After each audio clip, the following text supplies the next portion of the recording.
শ্রোতা বন্ধুরা, আসসালামু আলাইকুম। রাত 10টা বেজে গেছে, মানে অশরীরীর রাত শুরু হয়ে গেছে। আজ মঙ্গলবার 2026 সালের ফেব্রুয়ারি মাসের শেষ সপ্তাহ।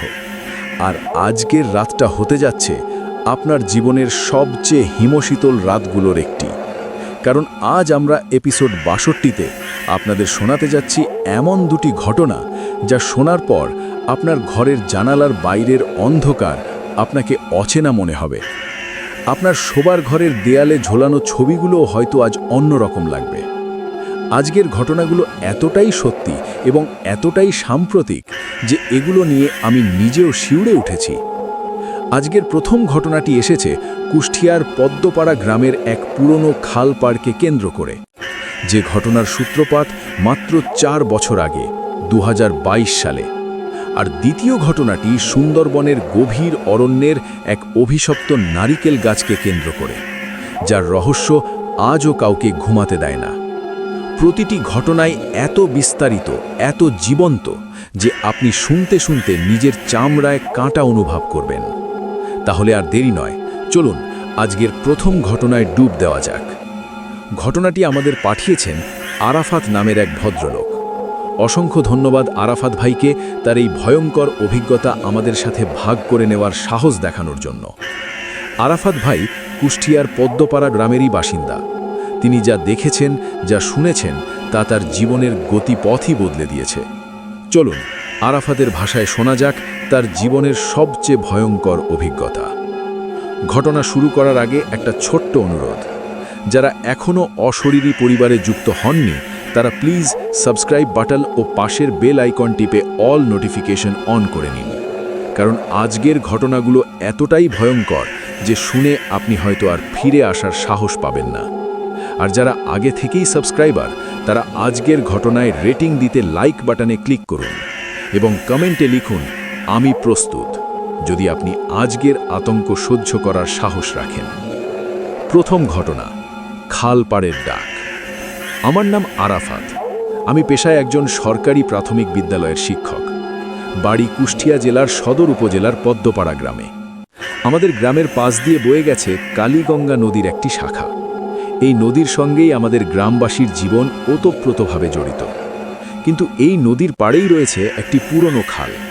আমরা স্থানীয়ভাবে যাকে বলি মানিকখালী। এই খালটির মুখ নদীর সঙ্গে মিশেছে। আর এই খাল পাড় নিয়েই আমার আজকের ঘটনা। 2022 সালের ঘটনা। তখন আমি বাড়িতে ছিলাম, গ্রামের বাড়িতে। আমাদের বাড়ি থেকে খালপাড়টা প্রায় আধা কিলোমিটার দূরে।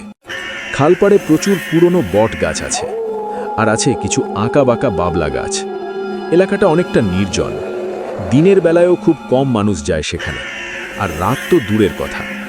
2022 সালের অক্টোবর মাস। তখন সন্ধ্যা নামতে নামতেই গ্রামের লোকজন ঘরে ঢুকে যেত, কারণ গ্রামে কিছুদিন ধরে একটা অদ্ভুত আতঙ্ক বিরাজ করছিল। লোকজন বলাবলি করছিল মানিকখালীর পাড়ে রাতে কান্নার শব্দ শোনা যায়। কখনো কখনো কে যেন ডাকে, কিন্তু কেউ সেদিকে যেতে সাহস পায় না। আমার এক বন্ধু আছে, নাম রফিক। রফিক আমার খুব কাছের বন্ধু। সে পেশায় একজন দিনমজুর। মাঝে মাঝে সে রাতে মাছ ধরতে যেত। মাছ ধরে বিক্রি করেই তার সংসার চলে। কিন্তু মাসখানেক ধরে সে আর রাতে মাছ ধরতে যাচ্ছিল না। আমি একদিন জিজ্ঞেস করলাম, রফিক, তুই আর মাছ ধরতে যাস না কেন? রফিক একটু ইতস্তত করে বলল, ভাইয়া, আর যেতে ইচ্ছা করে না, ওই খালপাড়ে ভূত আছে। আমি হেসে ফেললাম, বললাম, ভূত আবার কি? তুই বড় হয়েছিস, এখনো এগুলো বিশ্বাস করিস? রফিক গম্ভীর হয়ে বলল, ভাইয়া, আপনি যা বলেন, কিন্তু আমি নিজের চোখে দেখেছি। গত মাসের এক রাতে আমি খালপাড়ে মাছ ধরছিলাম। রাত তখন প্রায় 12টা। হঠাৎ আমি খালের ওপার থেকে কান্নার শব্দ পেলাম। প্রথমে মনে করলাম শেয়াল ডাকছে, কিন্তু তারপর দেখি একটা সাদা কাপড় পরা মেয়ে খালের পাড়ে দাঁড়িয়ে আছে। তার মুখে কোনো চোখ মুখ নেই, শুধু ফাঁকা। আমি তখন আর দাঁড়াইনি, মাছ ফেলে ছুট দিয়েছি। রফিকের কথা শুনে আমার মনের ভেতরটা একটু কেঁপে উঠল, কিন্তু তবুও আমি বিশ্বাস করিনি। আমি ভাবলাম অন্ধকারে কিছু একটা দেখে ভয় পেয়েছে, কিন্তু ঘটনা যে আরও অনেক গভীর সেটা আমি বুঝতে পারিনি। তার প্রায় 1 সপ্তাহ পর, রাত তখন প্রায় 10টা, আমি বাড়িতে বসে টিভি দেখছিলাম। হঠাৎ আমার মা চিৎকার করে উঠলেন, ও মা গো, কে রে তুই? আমি দৌড়ে বাইরে গেলাম।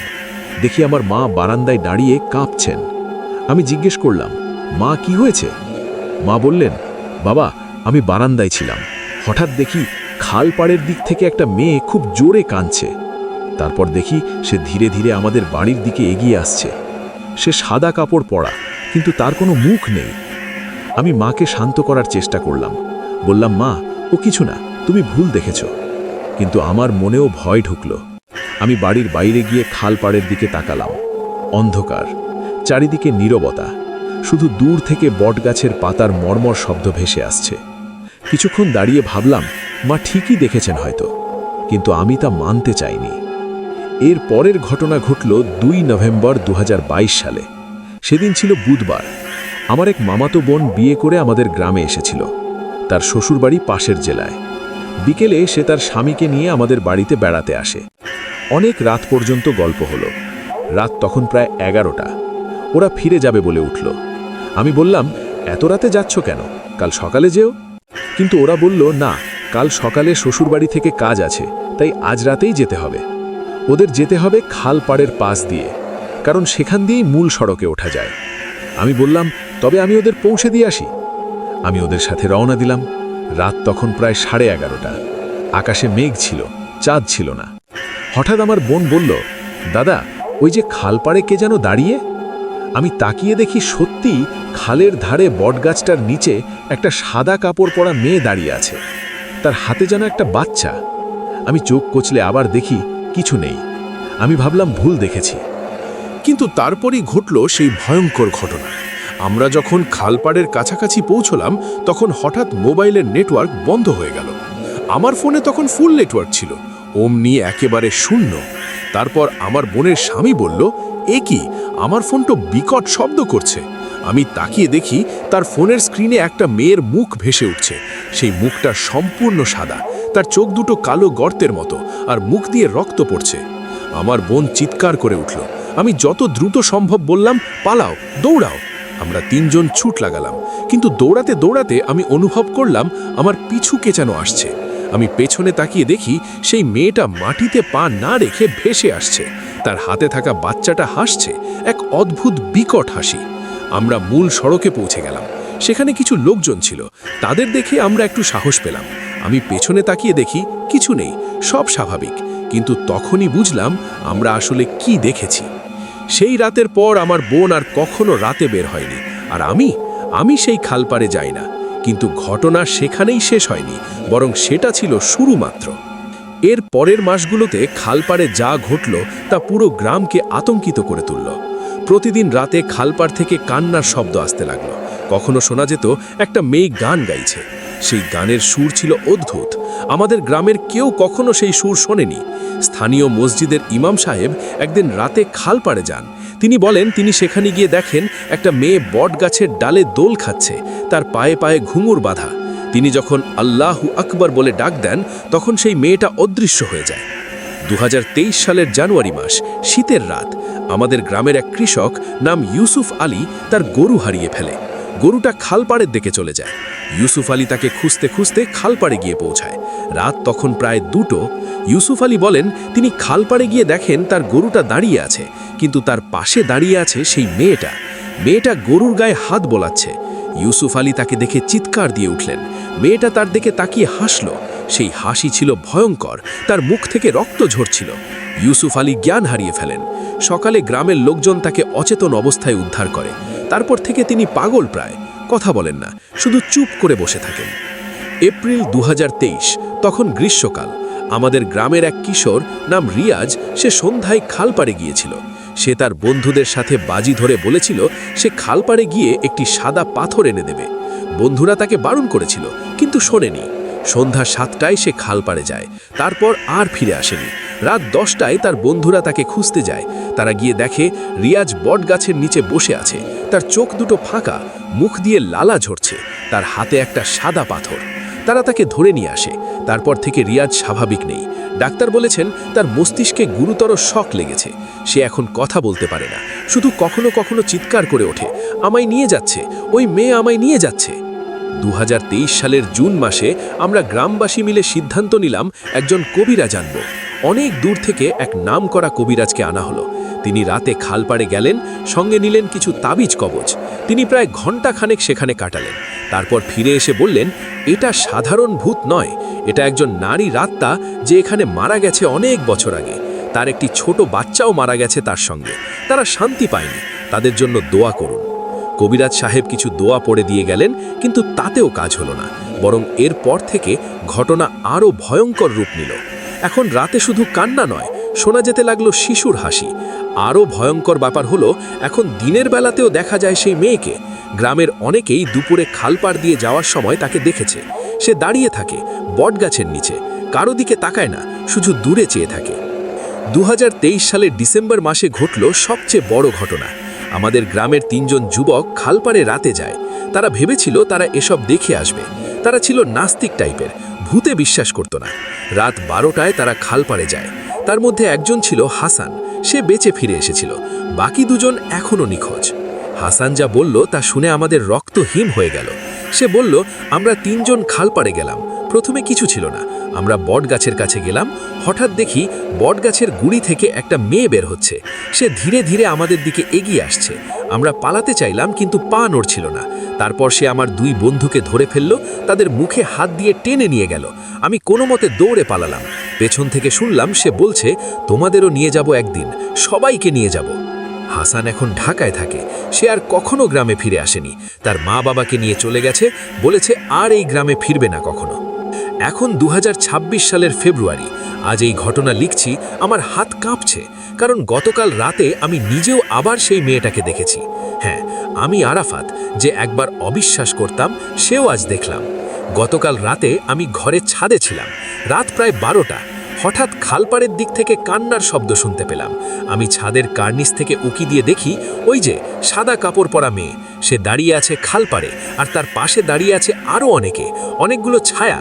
তারা সবাই আমার দিকে তাকিয়ে আছে। আমি জোরে আল্লাহু আকবার বলে ডাক দিলাম, তারা অদৃশ্য হয়ে গেল। কিন্তু সারা রাত আমার ঘুম হয়নি। আজ সকালে শুনলাম রাতে খালপাড়ে আরও 3 জন মানুষকে দেখা গেছে। তারা সেখানে গিয়েছিল আর ফিরে আসেনি। বন্ধুরা, এই ঘটনা আমি নিজের চোখে দেখেছি। বিশ্বাস করুন বা না করুন, কিন্তু মানিকখালীর পাড়ে আজও রাত এলে কান্না শোনা যায়। আজও সেই মেয়েটা দাঁড়িয়ে থাকে বটগাছের নিচে, আর যারা সেখানে যায় তাদের কেউ ফিরে আসে না। আমি নিজে আর কখনো সেখানে যাব না। আপনারা কেউ যদি কুষ্টিয়ার পদ্মপাড়া গ্রামে যান, দয়া করে রাতে খালপাড়ের দিকে যাবেন না, বিশেষ করে রাত 10টার পর। কারণ রাত 10টা মানেই অশিরিরি রাত, আর ওই খালপাড়ে অশিরিরা জেগে ওঠে। আমার কথা শেষ। আল্লাহ হাফেজ। শ্রোতা বন্ধুরা, এভাবেই শেষ হলো আজকের প্রথম ঘটনা। আরাফাতের ভাষায় শুনলেন কুষ্টিয়ার পদ্মপাড়া গ্রামের মানিকখালী খালপাড়ের সেই ভয়ঙ্কর ঘটনা। এই ঘটনা কি সত্যি? আরাফাত যা বলেছেন, তার বিস্তারিত বর্ণনা, তার অনুভূতি, সবকিছু মিলিয়ে মনে হচ্ছে এটা নিছক গল্প নয়। কিন্তু বিশ্বাস করবেন কি করবেন না সেটা আপনার ব্যাপার। তবে এটা ঠিক, আমাদের দেশের গ্রামগঞ্জে এমন অনেক জায়গা আছে যেখানে মানুষ রাতে যায় না, যেখানে অশরীরীদের আনাগোনা আছে। আমাদের উচিত সেসব জায়গা এড়িয়ে চলা। এখন একটু শ্বাস নিই। আজকের দ্বিতীয় ঘটনা শুরু করার আগে আপনাদের মনে করিয়ে দিই, আপনি যদি অশরীরী পরিবারের নতুন হয়ে থাকেন, তাহলে অবশ্যই চ্যানেলটি সাবস্ক্রাইব করুন এবং পাশের বেল আইকনটি প্রেস করে অল নোটিফিকেশন অন করে রাখুন, যাতে পরবর্তী এপিসোডগুলো মিস না হয়। আর আজকের ঘটনা কেমন লাগলো তা জানাতে কমেন্ট বক্সে লিখুন। বিশেষ করে যারা কুষ্টিয়ার বাসিন্দা, তারা কি কখনো এমন খালপাড়ের কথা শুনেছেন? জানাবেন আমাদের। আমরা চলে যাচ্ছি দ্বিতীয় ঘটনায়। আজকের দ্বিতীয় ঘটনাটি এসেছে সুন্দরবনের গহীন অরণ্য থেকে। একটি অভিশপ্ত নারিকেল গাছকে কেন্দ্র করে ঘটে যাওয়া সত্যি ভৌতিক ঘটনা। ঘটনাটি আমাদের পাঠিয়েছেন জুবায়ের হোসেন নামের এক ভদ্রলোক। জুবায়ের ভাই একজন সাবেক বনরক্ষী। তিনি সুন্দরবনে চাকরি করেছেন প্রায় 12 বছর। তিনি যা দেখেছেন তা তাকে চাকরি ছাড়তে বাধ্য করেছে। অসংখ্য ধন্যবাদ জুবায়ের ভাইকে তার এই ভয়ঙ্কর অভিজ্ঞতা আমাদের সাথে ভাগ করে নেওয়ার জন্য। চলুন জুবায়েরের ভাষায় শোনা যাক সেই ভয়ঙ্কর ঘটনা। দ্বিতীয় ঘটনা, অভিশপ্ত নারিকেল গাছ। আমার নাম জুবায়ের হোসেন। আমি পেশায় একজন সাবেক বনরক্ষী।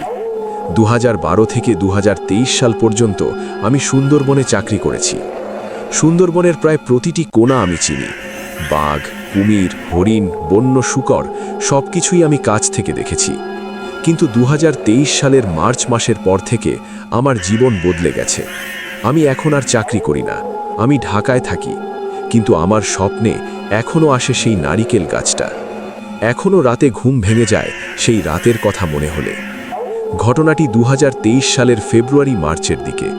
তখন আমরা বন বিভাগের একটি টিম সুন্দরবনের গভীরে একটি পেট্রোলিংয়ে গিয়েছিলাম।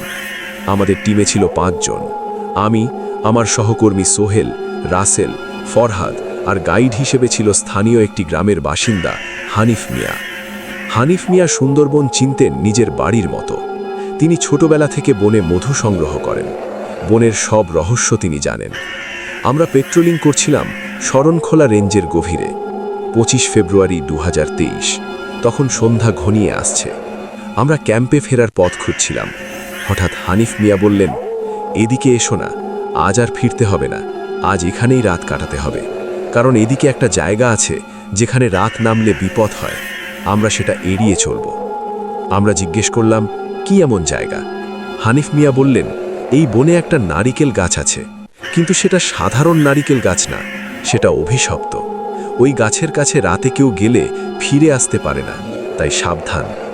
আমরা হেসে ফেললাম, বললাম, হানিফ চাচা, আপনিও আবার এসব বিশ্বাস করেন? নারিকেল গাছ আবার অভিশপ্ত হয় নাকি? হানিফ মিয়া গম্ভীর হয়ে বললেন, বাবা, আমি সুন্দরবনে 50 বছর ধরে আছি। আমি অনেক কিছু দেখেছি যা তুমি কল্পনাও করতে পারবে না। যদি বাঁচতে চাও তাহলে আমার কথা শোনো, ওই গাছের কাছেও যেও না, বিশেষ করে রাতে। আমরা তার কথা খুব একটা পাত্তা দিলাম না। আমরা ভাবলাম বুড়ো মানুষ, অনেক গল্প জানে। কিন্তু সেদিন রাতেই আমাদের সব ভুল ভাঙল। সেদিন আমরা ক্যাম্প না ফেরার সিদ্ধান্ত নিলাম। একটি উঁচু ঢিবির উপর রাত কাটানোর ব্যবস্থা করলাম। খাওয়া দাওয়া সেরে আমরা ঘুমিয়ে পড়লাম। রাত তখন দাটাই 1টা। হঠাৎ আমার ঘুম ভেঙে গেল। মনে হলো কে যেন আমার নাম ধরে ডাকছে, জুবায়ের, জুবায়ের, খুব মৃদু স্বর।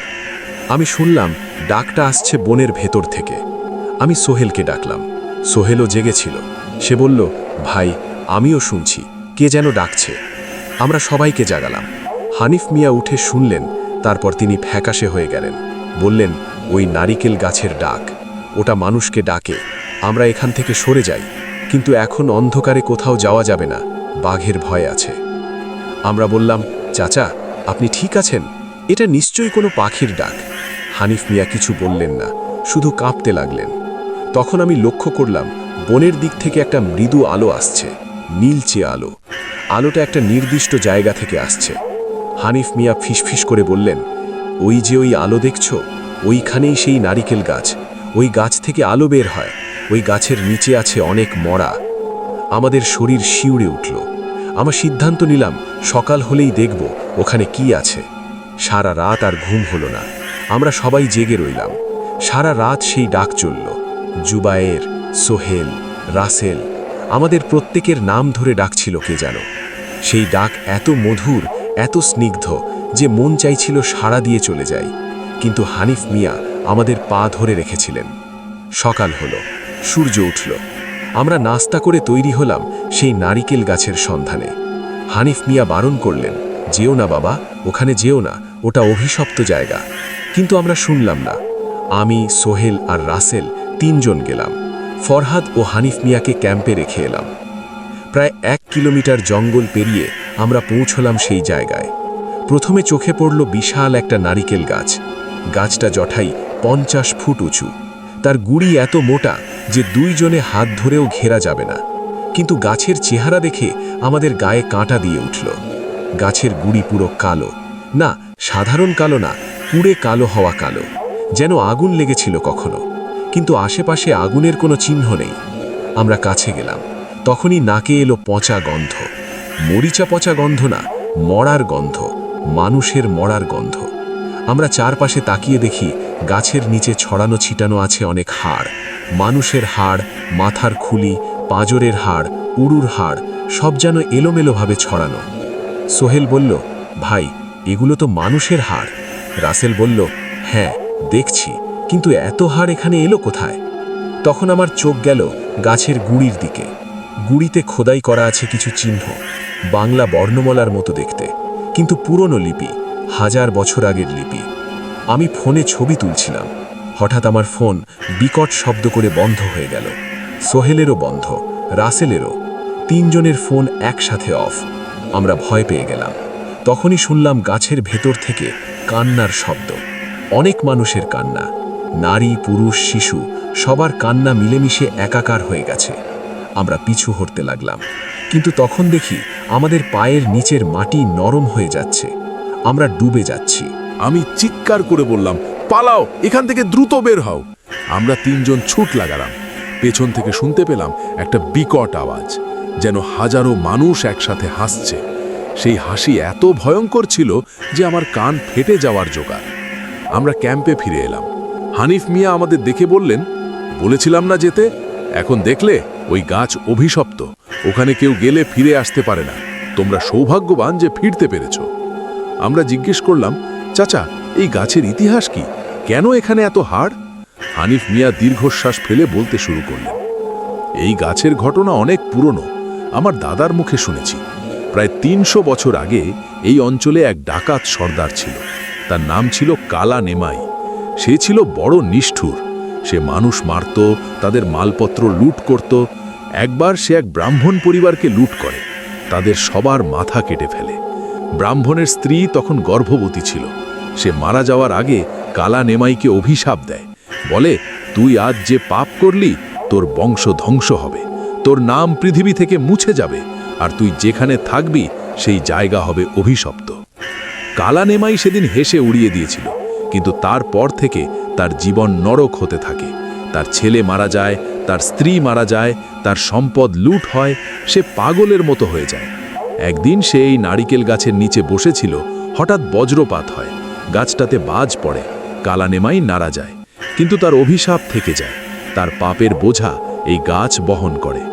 তারপর থেকে এই গাছের নিচে যারা আসে তারা আর ফিরে যায় না। গাছ তাদের টেনে নেয়, তাদের হাড়গুলো পড়ে থাকে গাছের নিচে। এই গাছ এখন এক বিশাল কবরস্থান। কত মানুষ এখানে মরেছে তার ইয়াত্তা নেই। হানিফ মিয়ার কথা শুনে আমরা হতবাক, কিন্তু এতেই শেষ নয়। সেদিন রাতে যা ঘটল তা আজীবন মনে রাখব। সেদিন আমরা আর ফিরতে পারলাম না। রাত নামল, আমরা আগের জায়গায় রাত কাটানোর সিদ্ধান্ত নিলাম, কিন্তু এবার রাত আরও ভয়ঙ্কর। রাত 12টার পর হঠাৎ বাতাস শুরু হলো, প্রচণ্ড বাতাস। গাছগুলো দুলতে লাগলো। তারপর শুরু হলো শব্দ, হাজারো মানুষের কান্না। সেই কান্না এত জোরে যে আমরা পরস্পরের কথা শুনতে পাচ্ছিলাম না। হানিফ মিয়া চিৎকার করে বললেন, ওই গাছ জেগে উঠেছে, এখন সাবধান। আমরা চারপাশে তাকিয়ে দেখি অন্ধকারে অনেকগুলো ছায়া ঘুরছে। তারা ধীরে ধীরে আমাদের দিকে এগিয়ে আসছে। তাদের চোখ জলজল করছে লাল আলোয়। আমরা ভয়ে জড়সড়। ফরহাদ হঠাৎ চিৎকার করে উঠল। সে বলল, ওরা আমাকে স্পর্শ করছে, ওরা ঠান্ডা। তখন আমরা দেখি ফরহাদের গায়ে নীলচে হাতের ছাপ পড়ছে, কিন্তু কেউ নেই সেখানে। তখন রাসেল পাগলের মতো চিৎকার করে দৌড় দিল। সে দৌড়ে গেল বনের দিকে। আমরা ডাকলাম, রাসেল ফিরে আয়, কিন্তু সে শুনল না। সে দৌড়ে সোজা চলে গেল সেই অভিশপ্ত গাছের দিকে। আমরা তাকে ফিরিয়ে আনতে গেলাম, কিন্তু হানিফ মিয়া বাধা দিলেন, বললেন, কেউ যেও না, ও আর ফিরবে না। সারা রাত আমরা কাটালাম জেগে, প্রার্থনা করলাম। সকাল হলো, আমরা রাসেলকে খুঁজতে গেলাম। গাছের নিচে গিয়ে দেখি রাসেল পড়ে আছে। তার শরীর শক্ত হয়ে গেছে, চোখ দুটো খোলা, কিন্তু তাতে কোনো প্রাণ নেই। তার হাতে শক্ত করে ধরা আছে নারিকেল গাছের একটি পাতা। আমরা তাকে নিয়ে ফিরে এলাম, পুলিশে খবর দিলাম, কিন্তু পুলিশ কিছু করতে পারেনি। তারা বলল হার্ট অ্যাটাকে মারা গেছে, কিন্তু আমরা জানি সে হার্ট অ্যাটাকে মরেনি, তাকে মেরেছে সেই অভিশপ্ত গাছ। রাসেলের মৃত্যুর পর আমরা সেই জায়গা ছেড়ে চলে এলাম। আমি সেই ঘটনার পর আর সুন্দরবনের গভীরে যাইনি। 2023 সালের জুন মাসে আমি চাকরি ছেড়ে দিই। এখন ঢাকায় থাকি, কিন্তু প্রতি রাতে ঘুম ভাঙে। স্বপ্নে দেখি সেই নারিকেল গাছ, সেই নীলচে আলো, সেই হাজারো মানুষের কান্না, আর রাসেলের ফ্যাকাশে মুখ। কিন্তু সবচেয়ে ভয়ঙ্কর ব্যাপার হলো, গত মাসে আমি খবর পেলাম সোহেলও মারা গেছে। সেও একইভাবে তার বাড়িতে গিয়ে মরেছে, কিন্তু মারা যাওয়ার আগে সে বারবার বলেছে, ওই নারিকেল গাছ আমায় ডাকছে, ওরা আমায় নিয়ে যাচ্ছে। এখন আমি ভয় পাই, কবে আমার ডাক আসবে, কবে সেই অভিশপ্ত গাছ আমায় ডাকবে। আমার শেষ অনুরোধ, আপনারা কেউ যদি সুন্দরবনে যান, দয়া করে শরণখোলা রেঞ্জের অভ্যন্তরে যাবেন না। সেখানে যে নারিকেল গাছ আছে সেটা অভিশপ্ত। সেখানে রাতে কেউ গেলে ফিরে আসে না। আমি নিজে দেখেছি।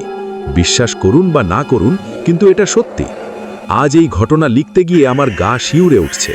কিন্তু আমি চাই মানুষ জানুক, সুন্দরবন শুধু বাঘ হরিণের দেশ না, সেখানে অশরীরীরাও বাস করে। আর তাদের মধ্যে সবচেয়ে ভয়ঙ্কর হলো সেই অভিশপ্ত নারিকেল গাছ। শ্রোতা বন্ধুরা, এভাবেই শেষ হলো আজকের দ্বিতীয় ঘটনা। জুবায়েরের ভাষায় শুনলেন সুন্দরবনের গভীরে সেই অভিশপ্ত নারিকেল গাছের কথা। ৩০০ বছর পুরনো অভিশাপ, কালা নেমাইয়ের পাপের ফল। আর সেই অভিশাপের শিকার হয়ে গেলেন রাসেল, হয়তো আরও অনেকে। আজকের এই দুই ঘটনা কি সত্যি? আরাফাত ও জুবায়ের যা বলেছেন তার বিস্তারিত বর্ণনা, তাদের অনুভূতি, সবকিছু মিলিয়ে মনে হচ্ছে এগুলো নিছক গল্প নয়। কিন্তু বিশ্বাস করবেন কি করবেন না সেটা আপনার ব্যাপার। তবে এটা ঠিক, আমাদের দেশের গ্রামগঞ্জে, বন জঙ্গলে এমন অনেক জায়গা আছে যেখানে মানুষ রাতে যায় না, যেখানে অশরীরীদের আনাগোনা আছে। আমাদের উচিত সেসব জায়গা এড়িয়ে চলা। আপনারা কেউ যদি কুষ্টিয়ার পদ্মপাড়া গ্রামের খালপাড় বা সুন্দরবনের সেই নারিকেল গাছ সম্পর্কে কিছু জানেন, বা যদি আপনারা কেউ এমন কোনো অভিজ্ঞতার শিকার হয়ে থাকেন যা বিশ্বাস করতেও কষ্ট হয়, তাহলে তা আমাদের সাথে শেয়ার করতে পারেন। আমাদের ইমেল অ্যাড্রেস হলো ashoriryofficial@gmail.com। আমরা আপনার নাম গোপন রেখে সেই ঘটনা প্রচার করব। আজকের এপিসোড ৬২ কেমন লাগলো তা জানাতে কমেন্ট বক্সে লিখুন। বিশেষ করে যারা কুষ্টিয়া ও সুন্দরবনের বাসিন্দা, তারা কি কখনো এমন ঘটনার সত্যতা পেয়েছেন? জানাবেন আমাদের। রাত 10টা মানেই অশরীরীর রাত। এই রাতে অশরীরীরা জেগে ওঠে। তারা আমাদের মাঝেই ঘুরে বেড়ায়। হয়তো আপনার পেছনেই দাঁড়িয়ে নয় কেউ, হয়তো আপনার জানালার বাইরে তাকিয়ে আছে কেউ। তাই সাবধান, রাতে একা থাকবেন না, জানালা বন্ধ রাখবেন। আর যদি কোনো অদ্ভুত শব্দ শুনতে পান, তাহলে সেদিকে যাবেন না, কারণ সেটা হতে পারে সেই অভিশপ্ত আত্মার ডাক। আগামীকাল রাত 10টায় আবারও দেখা হবে নতুন কোনো সত্যি ভৌতিক ঘটনা নিয়ে। ততক্ষণ পর্যন্ত ভালো থাকুন, সুস্থ থাকুন, সুন্দর থাকুন আর নিরাপদে থাকুন। শুভরাত্রি।